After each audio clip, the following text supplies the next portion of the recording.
Class 9th के सभी विद्यार्थी ध्यान दें। आज की इस क्लास में त्रैमासिक परीक्षा के लिए हिंदी का प्रश्न पत्र इस वीडियो में हम कंप्लीट करेंगे। फुल सॉल्यूशन के साथ आज का यह वीडियो आपका होने वाला है, तो पूरा वीडियो लास्ट तक देखें ताकि हर एक प्रश्न आप अच्छे से कंप्लीट कर सकें। तो बिना किसी देरी के चलिए शुरू करते हैं प्रश्नों को। तो सबसे पहला प्रश्न आपका है जिसमें आपको सही विकल्प चुनकर लिखना है। पहला है, जो अपनी किस्मत रचते हैं उन्हें क्या कहते हैं? जो अपनी किस्मत स्वयं रचते हैं उन्हें साहसी व्यक्ति कहते हैं। दूसरा है, निम्न में से विशेषण छांटिए। तो इसमें आपका गर्म गर्म क्या रहेगा? विशेषण रहेगा। तीसरा है, वर्ण वा का उच्चारण है, तो वर्ण वा का उच्चारण क्या रहेगा? दंत प्लस औष्ठ। चौथा है आपका, विश्व का सबसे बड़ा अंतरिक्ष संस्थान नासा किस देश में है? तो ये अमेरिका में है।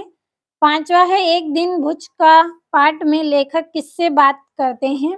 तो लेखक किससे बात करते हैं? वो डायरी से बात करते हैं, तो 12 नंबर वाला सही है। छठा है, अब्राहम लिंकन ने पत्र किससे बात करते लिखा है? तो इन्होंने पुत्र के शिक्षक से बात करते हुए पत्र लिखा है। अगला प्रश्न है, रिक्त स्थान की पूर्ति उचित शब्द से कीजिए। पहला रिक्त स्थान है, दो शब्दों डेडेस के मेल को कहते हैं, तो दो शब्दों के मेल को क्या कहेंगे? समास कहेंगे। दूसरा है, हेलन केलर ने 6 बार विश्व भ्रमण कर डेडेस रुपयों की राशि एकत्र की, तो इन्होंने करोड़ों रुपयों की राशि एकत्रित की। तीसरा है, सतपुड़ा के घने जंगल, यह कविता डेडेस ने लिखी है, तो यह कविता किसने लिखी है? भवानी प्रसाद मिश्र ने लिखी है। चौथा है, लाभ शब्द का विलोम डेडेस है, तो लाभ का उल्टा क्या रहेगा? हानि, तो हानि आंसर आपका सही है। पांचवा है, बसावट शब्द में प्रत्यय डेडेस है, तो क्या रहेगा? इसमें आवट रहेगा।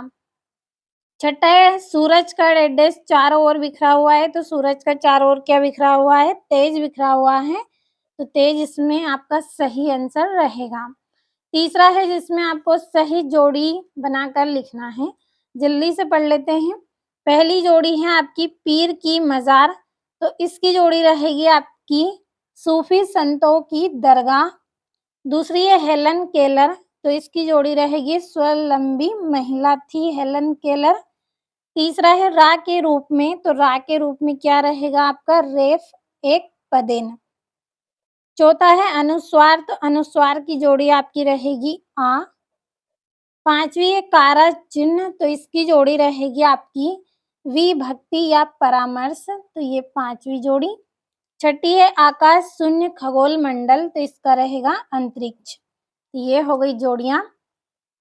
अगला प्रश्न है, एक वाक्य में उत्तर लिखना है आपको। पहला है, अंतरिक्ष यात्री कौन होते हैं? तो अंतरिक्ष यात्री कौन होते हैं? जो पृथ्वी के वायुमंडल से ऊपर जाते हैं वहां यात्री होते हैं, तो यहाँ पे हम लिख लेंगे पृथ्वी के वायुमंडल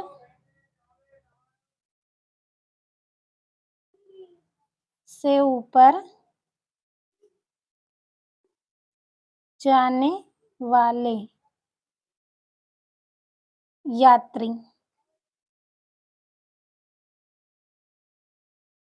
जो पृथ्वी के वायुमंडल से ऊपर जाते हैं वो क्या है? यात्री हैं। अगला है, अगर सूरज ने ब्याह किए तो कितने पुत्र जन्माएगा? तो इसका आंसर रहेगा 10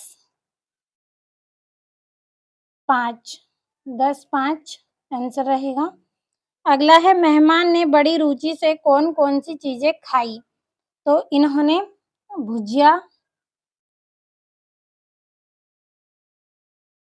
भुजिया खाई, बर्फी खाई, साथ में इन्होंने लड्डू भी खाए। ये तीनों चीज इन्होंने बड़ी रुचि से खाए। अगला है, सीमा सुरक्षा के जवानों को कौन सी दौड़ करना था? तो इन्हें रिले रेस दौड़ करना था।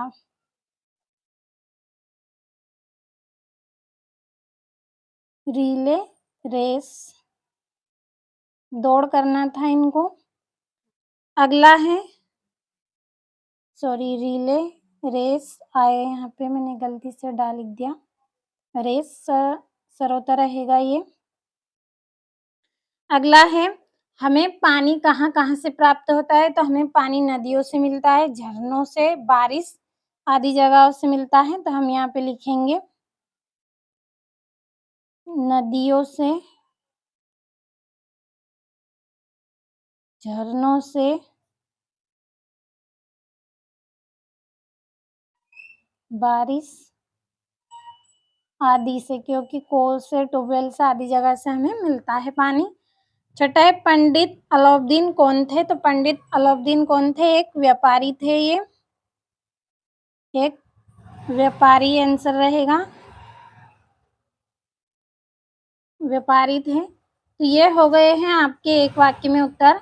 अब पांचवा प्रश्न क्या है, जल्दी से पढ़ लेते हैं।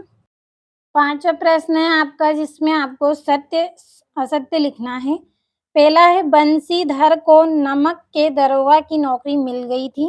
तो ये आपका सत्य रहेगा। मैं यहाँ पे इस तरह से निशान लगा रही हूँ, आपको यहाँ पे सत्य असत्य लिखना है। दूसरा है, डॉक्टर कलाम के बचपन के दो दोस्त थे, रामानंद व अरविंद। तो ये सत्य रहेगा आपका। तीसरा है, पंडित जसराज का जन्म 28 फरवरी 1930 को हरियाणा के हिसार में हुआ था। तो ये भी आपका सत्य है। चौथा है, मूल व्यंजनों की संख्या 35 है। तो ये आपका सत्य रहेगा। पांचवा है, जो हथियार फेंक कर चले जाते हैं उन्हें शस्त्र कहते हैं। तो ये आपका असत्य रहेगा। अगला है आपका, पेड़ पौधे हमारे लिए फायदेमंद है। तो ये सत्य है, पेड़ पौधे हमारे लिए फायदेमंद होते हैं। अगला प्रश्न है आपका छठा, कंठ से उच्चारित होने वाले वर्ण लिखिए। सातवां है, पर्यायवाची शब्द की परिभाषा उदाहरण से लिखिए। आठवां है, पेड़ पौधे हमारे लिए किस प्रकार फायदेमंद हैं। नौवां है, कारक की परिभाषा उदाहरण सहित लिखना है। 10वां है, तत्सम अथवा तद्भव की परिभाषा उदाहरण सहित लिखिए। 11वां है, अंतरिक्ष में यात्री कैसे चलते हैं और क्या खाते हैं। 12वां है, पुराने जमाने में पत्र या संचार के कौन से माध्यम थे। 13वां है, समास की परिभाषा उदाहरण सहित लिखिए। 13वां प्रश्न है आपका, समास की परिभाषा उदाहरण सहित लिखिए। 14वां है, आप अपने घर में किस किस प्रकार के अनुशासन का पालन करते हैं। 15वां प्रश्न है, सतपुड़ा के घने जंगल कविता की 4 पंक्ति लिखिए। 16वां है, मासिक वेतन को पूर्णमासी का चांद क्यों कहा गया है। अगला प्रश्न है, जल के भीतर से वृद्ध मछली ने सभी जीव जंतुओं से क्या कहा है। और आपका 18वां प्रश्न है, पत्नी, सांप, गुजिया इन संज्ञा शब्दों का वाक्यों में प्रयोग करना है आपको। और आपका 19वां प्रश्न है, आज सुबह से उठकर आपने क्या किया, लिखिए। तो ये आपके 19 प्रश्न हो गए हैं। अब चलिए 20वां प्रश्न समझ लेते हैं क्या है उसमें। अगला है, निम्नलिखित मुहावरों का अर्थ लिखकर वाक्यों में प्रयोग कीजिए। पहला है अंगूठा दिखाना, दूसरा है तिल का ताड़ बनाना। ये आपके मुहावरे हैं जिनका आपको अर्थ और वाक्य में प्रयोग करना है। अगला है, निम्नलिखित अपठित गद्यांशों को पढ़कर नीचे लिखे प्रश्नों के उत्तर लिखिए। तो आपको एक गद्यांश यहाँ पे दिया गया है, इस गद्यांश को आप अच्छे से पढ़ें, अच्छे से समझ लें और नीचे इसके प्रश्न दिए गए हैं आपको। उपयुक्त गद्यांश का शीर्षक लिखना है, उपयुक्त गद्यांश का सारांश लिखना है और उच्च शिक्षा व योग्यता कब उपयोगी है, ये इस प्रश्न का आंसर करना है। और 22वां है, अपने प्राचार्य को बुक बैंक से पुस्तक प्राप्त करने हेतु आवेदन पत्र लिखिए। और आपका अंतिम प्रश्न है, निम्नलिखित विषयों में से किसी एक विषय पर रूपरेखा सहित निबंध लिखिए। तो यहाँ पे 5 आपको ऑप्शन दिए गए हैं, जो आपको अच्छा लगे उस पर आप निबंध लिखें। तो जितने भी प्रश्न आज की इस क्लास में बताए हैं, सभी के स्क्रीनशॉट आपने लिए होंगे, तो अच्छे से कंप्लीट कर लें।